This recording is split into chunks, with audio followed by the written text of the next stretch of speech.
sinisiraan ka. It could be a friend of your partner, you know, kapatid ng partner mo or magulang ng partner mo, no, kung ano-ano yung sinasabi. Well, kung naghahanap kayo ng sign, ito na yung sign ko. Tama na rin, no, hindi na ako magpapaapi.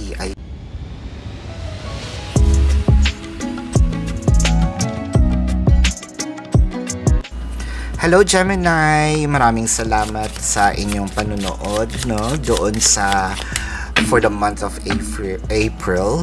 No, ngayon, since kayo pinakamadami, ngayon kayo ang una kong gagawan para sa first week ng April.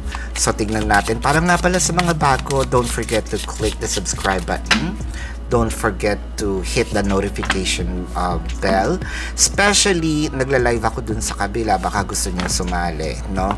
So, tignan natin ngayon ang first week ng April kay Gemini. Artificial Heart. The Temple of My Body. And I won't cry for you. Wow. I think madami kayo ditong mga sabihin nating agam-agam sa buhay, hinanakit pa, no? Lalo na sa buhay pag-ibig, no? Yung iba sa inyo, sinasabi na lang na siguro nag-i-stay for the sake of dun sa mga couple, no, sa bata. Pero deep inside, sobrang sakit na no? Yung iba naman, dun sa mga wala pa namang anak, nakikita ko dito is sobra na, no? Hindi ko na rin kaya. Pero since nag-invest naman ako time, energy, effort, no? At saka feeling ko sobrang bumaba ang self-esteem ninyo, Gemini. Lately, no? Parang sinasabi ninyo na hindi na sino pa ba magkakagusto sa akin. So I think na manipulate kayo in a way, no? Hindi na, at least feeling nyo hindi na ganito yung dating kami, yung pagmamahal hindi na siya ganun ka intense, hindi na ganun ka seryoso, no? Ngayon parang ultimo, kahit makipag sabihin natin niig, no, or sex, kumbaga parang ina-avoid nyo muna, no? Pinapakita nyo dito na meron akong boundary, no? Meron ako ditong mga rules. Meron akong kailangan ko na mag-stand up for myself, no? Kailangan ko ipaglaban yung sarili ko, no? Kumbaga sabi niyo sa sarili niyo, sawa na akong umiyak, no? Hindi na ito pwede, no? So kumbaga naipupush tayong masyado, no, ng ating siguro ng mga pangyayari sa buhay, no, ng ating sakit sa puso, no? Not really sakit sa puso, yung medical, yung pain ba, to push you for, you know, to stand for yourself, no? I think nandito na kayo sa pinapahiran nyo na yung luha nyo, pinapahiran nyo na yung tuhod ninyo sa pagkakadapa, no? At bumibuntong hininga na tama na, no? With the sacrifices, moving on, yun lang, in reverse, and love begins.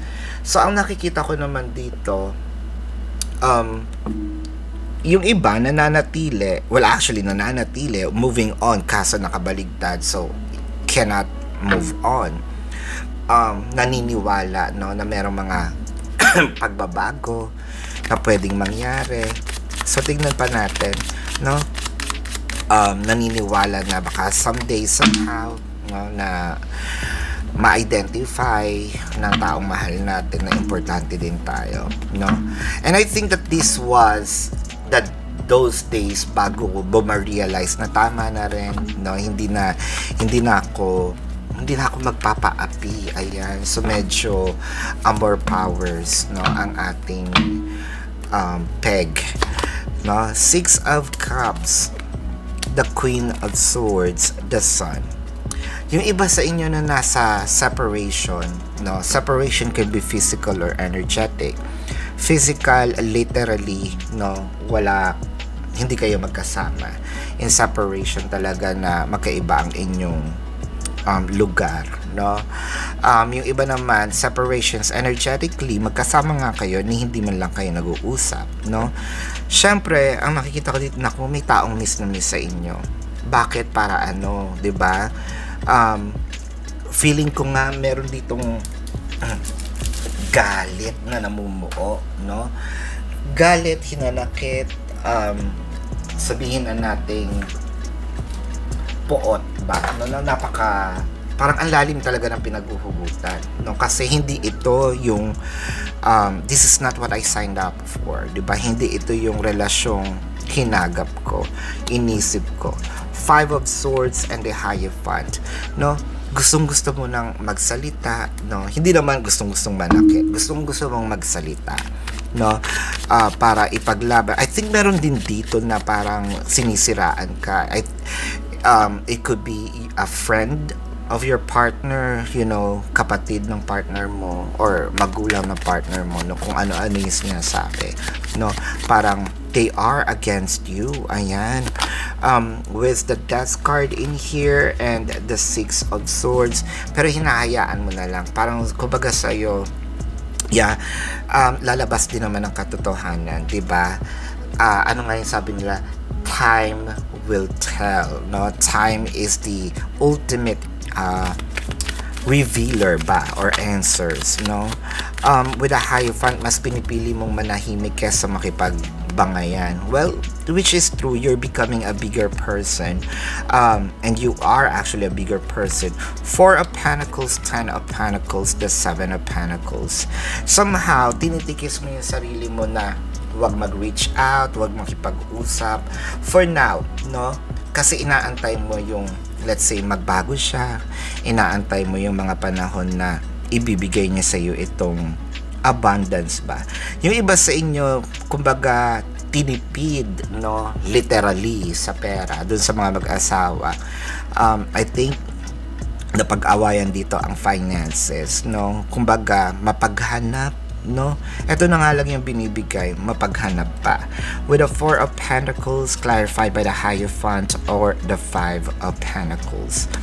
Actually, itong separations ninyo, hindi mo rin naman talaga gusto. Actually, gusto mo nga magkaayos kayo. Pero, kumbaga, iniwas mo lang, or, iniwas mo yung sarili mo sa mga bagay na pwede ka pang masaktan, no? Sana hindi ito physical, hindi rin naman maganda yung emotional. Kasi, ang sabi nga nila, kapag emotional pain, 'di ba, mas mahirap maghilom yon. Pero ibang usapan kasi pag physical, no? Yung iba sa inyo, kung physical man itong nangyayari at iniwas niyo yung sarili niyo, nasa tamang landas kayo. Walang sinong pwedeng manakit sa inyo. At kung naman, nag-i-stay kayo, no, at sinasaktan kayo, I think hindi tarot reading, no? Gusto kong sabihin sa inyo na hindi tarot reading ang sagot, no, sa inyong pinagdadaanan ngayon kung sinasaktan kayong physical, no, battered wife, but battered husband. Much better stop niyo muna yung panonood ng tarot, no? Kahit ito ang aking ginagawa, much better una pa rin ang wellness natin, no? Pumunta kayo sa malapit na otoridad, dun kayo magsalita, no? Kasi ito'y gabay, hindi ito yung kumbaga, well, kung naghahanap kayo ng sign, ito na yung sign, go ahead, no? Maghanap kayo ng tamang avenue, no, ng pwede nyo ipagtanggol. May mga kakampi kayo dyan, no? Sa baba ang women's desk, no? Ilalagay ko yung number, no? Ilalagay ko rin yung number if in case meron po kayong mga kumbaga yung hotline natin about mental health, no? Tignan pa natin dito. Where's the World card and the Five of Wands? Nako, pinagchichismisan ka na. I think hindi maganda yung press release, no, ng mga taong nakapaligid. Two of Pentacles and the Justice. Well, hindi na, at least ang maganda dito, hindi naman lahat naniniwala. Napakaraming yung factor na nangyayari sa inyo, kumbaga nagpatong-patong. Meron sa relasyon, no? Meron din ditong yung mga kamag-anak ng karelasyon ninyo.